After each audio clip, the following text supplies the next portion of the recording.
half an hour after that, as people were converging, as fire and police and rescue teams were converging on the scene, a second plane appeared to the west of the Trade Center buildings and slammed into the second tower. That's what you just saw. Fire shooting out the north and east side of the tower.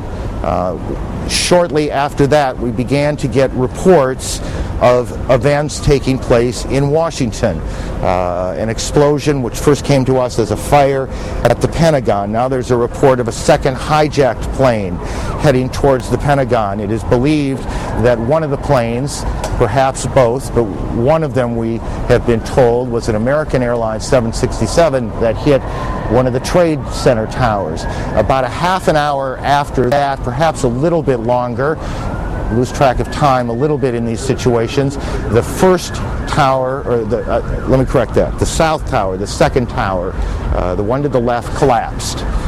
It collapsed in a cascade of smoke and spark, and what we cannot tell you is if there was a second explosion that caused that collapse, or if it was simply, that's the first one, that's the south tower collapsing, and that was about a half hour, give or take, after the planes hit the tower. Then shortly after that, just as the smoke was starting to clear away, the second tower, and that's what you're looking at now. Again, this was not very long ago, 10-15 minutes ago. The second tower, it almost looks like one of those implosions of buildings that you see, except there is nothing controlled about this. This is devastation. How many people? There are 50,000 people who normally go to work in the Trade Center buildings. How many of those people had arrived already? How many of those people were trapped on the upper stories? How many of those people have been hurt? How many of those people died? We cannot tell you now. We can tell you that hospitals throughout the New York area are receiving literally hundreds of patients. And they are performing triage. They are trying to figure out who could be treated, who needs help first. This is sort of standard operating procedure. We are just being told now that Israel has evacuated all its diplomatic missions around the world. Israel has evacuated its missions. We are told now that Yasser Arafat has condemned these attacks, and we don't know yet who's behind them.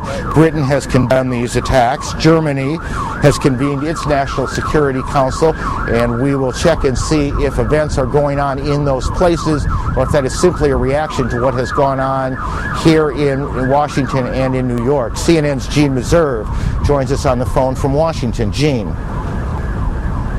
K Street, which is one of the major thoroughfares here in Washington, it is absolute gridlock. It takes about 15 minutes to drive one block. Ordinarily, this time of day, there'd be nothing near this kind of traffic. You see pedestrians filling the sidewalks, many of the businesses and offices here having closed. You see cars absolutely pouring out of the parking lots, contributing to the absolutely horrendous traffic situation. Many people trying to use their cell phones. However, cell phone service has become very difficult in this town because of the crush on circuits. For the most part, people appear to be very calm and collected. I will tell you, though, that as I drove, I looked at the car next to me full of some young women who I would guess were in their 20s, several of them crying their eyes out, obviously very upset as they listened to the radio and heard the news of what is happening in this city in New York also. Aaron, back to you. Gene, thanks. Gene Meserve in Washington this morning as she and the rest of the organization continues to gather what facts we can, what facts are available in the wake of the extraordinary chaos that has followed this extraordinarily horrendous terrorist attack. American Airlines, we are told, one of the planes involved in this was a hijacked American Airlines 767 out of Logan Airport in Boston. American Airlines will say what is known as you look at the White House being evacuated a short time ago, or is that live? And I'm not sure on my monitor which it is. I believe it's taped from a short time ago. In any case, American Airlines will talk to reporters in about a half hour or so, 11:30 Eastern Time. One of its planes involved in this, and we will bring that press conference to you live when it happens. Here in New York, hospitals are being overwhelmed. as hundreds of patients are being brought in and being treated. We cannot tell you, we would not even begin to guess what the numbers in this will be, how many people will have died by the time this day is over, how many injuries have taken place in both Washington and New York. But as former Police Commissioner Howard Safer told us a few moments ago, obviously the numbers are going to be extraordinary. Who do we have on the phone, guys? Just help me out here. Patty, are you there? Yes, I am here. What do you got? About an hour ago, I was on the corner of Broadway and Park Place. That's about 1,000 yards from the World Trade Center. When the first tower collapsed, it was a massive explosion. At the time, the police were trying desperately to evacuate people from the area. When that explosion occurred, it was like the scene out of a horror film. People started stampeding away from it. Patty, I'm going to interrupt you for a second. We told you there was a second plane that went down, this one around 80 miles or so southeast of Pittsburgh. We'll try now to connect with KDKA TV in Pittsburgh. Well, just so much for planning. We will try again. We have reports that a plane has crashed in the Pittsburgh area, southeast of Pittsburgh, about 80 miles. And at varying times, we've heard that this was a 767 and a 747. I'm not sure it matters which it is. What matters is that a plane has crashed in the Pittsburgh area. The Pentagon continues to monitor reports that another plane, a hijacked plane, is headed for that area. All flights have been canceled around the country. International flights heading towards the United States are being diverted into Canada this morning. Patty, let me go back to you as we look at some tape from the ground. Patty, why don't you go ahead and continue? Okay, Aaron, I'm in the main building of Pace University, which is inside the fallout zone of all the debris from the two building collapses. At the time of the first building collapse, I was at Broadway and Park Place. There was a huge cloud of smoke. It overcame the crowd. People were stampeding. Literally, the debris was so thick you could not see your hand in front of your face. I jumped around into a building that was on Park Place and Beekman Street. When I was in there, people were coming in. They were crying. They were wailing. You couldn't see anything outside. After the smoke had cleared a little bit, I came outside. The scene was like a ghost town in the financial district, very eerie.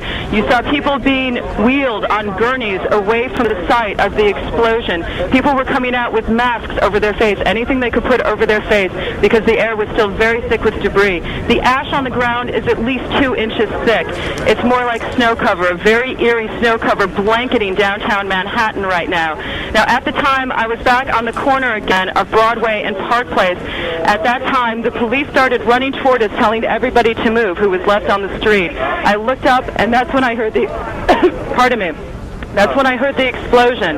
That's when the second tower came down. Again, whoever was left on the street started stampeding. I'm in the office. Right now I'm in the main building of Pace University. People are crying. They have gas masks on their face. Authorities are making people go toward the basement. They're just doing anything that they can to move people away from the financial district. But again, it is a very horrifying scene down here, very eerie, like Patty, a ghost town. Patty, let me interrupt you. Mayor Giuliani is on the telephone, is part of New York One's coverage. We join our affiliate for that. Mayor Giuliani, since we have New Yorkers listening, and obviously their thoughts are with the people who are down there. Urge them to remain calm, to remain at home, or to remain at their place of business, unless they're in Lower Manhattan. By that I mean south of Canal Street. If you're south of Canal Street, get out, walk, and walk slowly, carefully. There are plenty of police around, but just walk directly. If you can't figure out what else to do, just walk directly north. That'll get you out of the dangerous smoke area.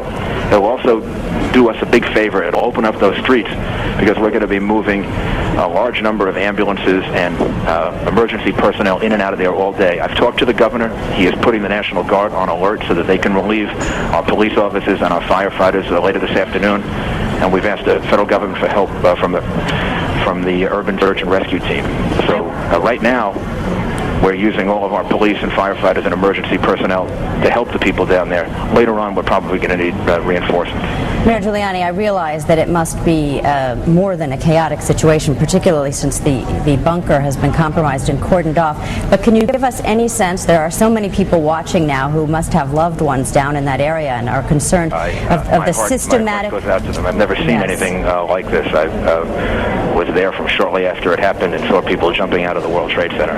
It's a horrible, horrible situation. And all that I can tell them is that every resource that we have